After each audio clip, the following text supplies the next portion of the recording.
For a very long time, the United States and Canada have been close neighbors and friends. They support one another in many ways and have a long shared boundary. Canada has long been a major source of clean, renewable electricity for the United States. In actuality, Canadian hydroelectric dams provide around 1/4 of the electricity used in American homes, businesses, schools, and hospitals. These dams generate energy by harnessing the force of rivers and lakes' flowing water. This energy is dependable and clean. However, a startling development is currently taking place that has the potential to alter everything. Canada has stated that it may choose to cut off its electrical supply to the U.S.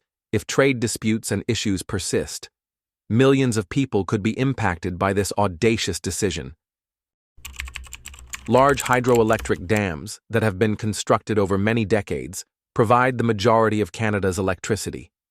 In addition to being dependable, the energy produced by these dams is pure because it doesn't emit any pollution. Reliability is defined as being consistent and accessible nearly every day.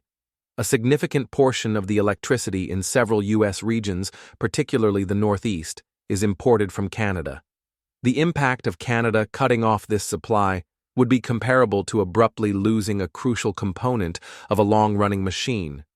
Numerous conversations on social media have been triggered by this possible threat. People are discussing how serious this could be on social media sites like Facebook and Twitter.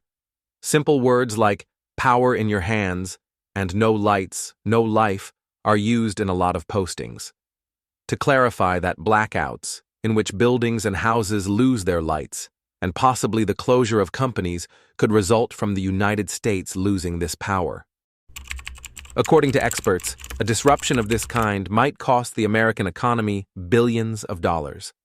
They caution that millions of people's daily lives would become extremely tough, output would stall, and jobs may be lost if companies and industries lost power. Energy as a tactic in a trade dispute is a relatively new concept. Oil has historically been exploited by nations to obtain an edge. On the other hand, oil is a commodity that may be produced in many nations and is traded globally. Because hydroelectric electricity is derived from natural resources that are difficult to replace, it is unique. It would take many years and a significant amount of money to build a new dam or power plant to replace Canadian electricity.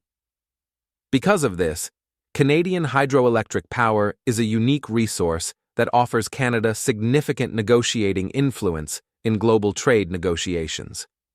The United States has increased tariffs on a number of Canadian items in recent months. These additional levies raise the cost of these goods in the United States. The Canadian government is weighing its options in reaction to the harm this has caused to Canadian enterprises. One of their most valuable resources is hydroelectric electricity, which Canada is utilizing as a negotiating tool to show that they will not be intimidated. This firm position is not tolerated. Canada is giving this decision great thought because they are aware of the significant impact that turning off the electricity would have on the United States. The threat posed by Canada is a major wake-up call for the United States. The United States has long benefited from having Canada as a friendly and dependable partner, but it now needs to consider how to safeguard its own energy destiny. American officials are starting to understand the dangers of leaning too heavily on one source for something as vital as energy. Now, they are talking about how to develop additional domestic energy sources in the U.S., like wind farms, solar power, and even more advanced hydroelectric projects. But the process of developing new energy sources takes time. Building the infrastructure required for reliable energy production and distribution takes years. Energy security is not just a problem in North America. The world economy is interconnected, much like a vast network. Any disturbance can have an impact on people worldwide when one nation, such as Canada, is heavily involved in the energy supply. Global energy prices may rise if the United States is compelled to find a new energy source soon, which might negatively impact the economies of many nations.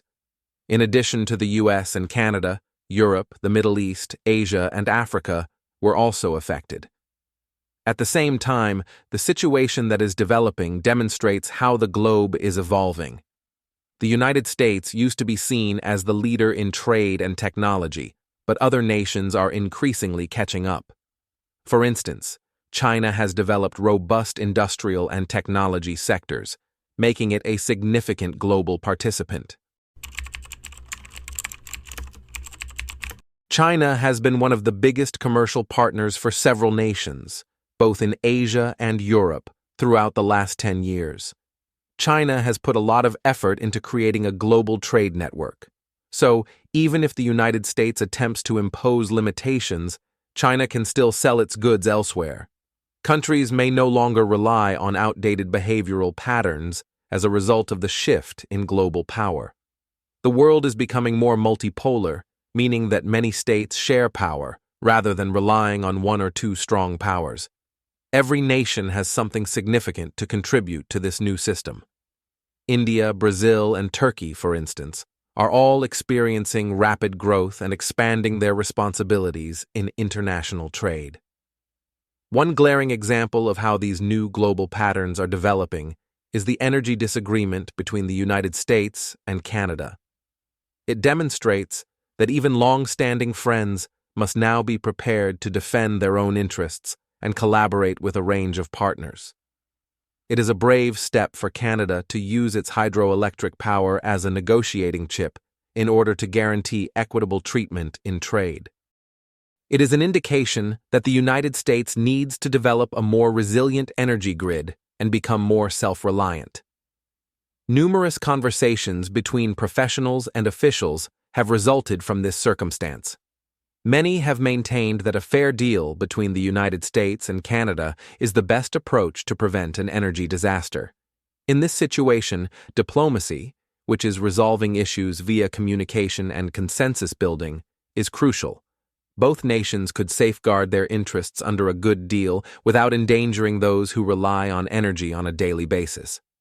A handshake between friends following a disagreement would be analogous to such a resolution. Both parties commit to sharing and helping each other. The United States is being urged to increase its investment in its own energy resources at the same time. Opportunities to generate renewable energy from the sun, wind, and even water abound in the United States.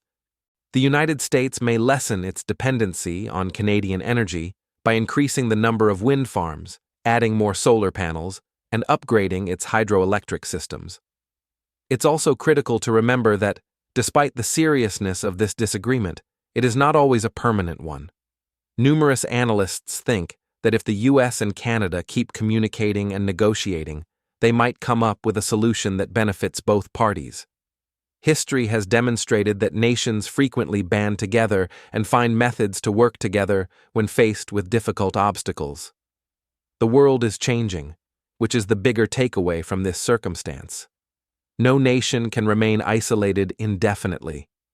Many countries are collaborating in novel and surprising ways these days.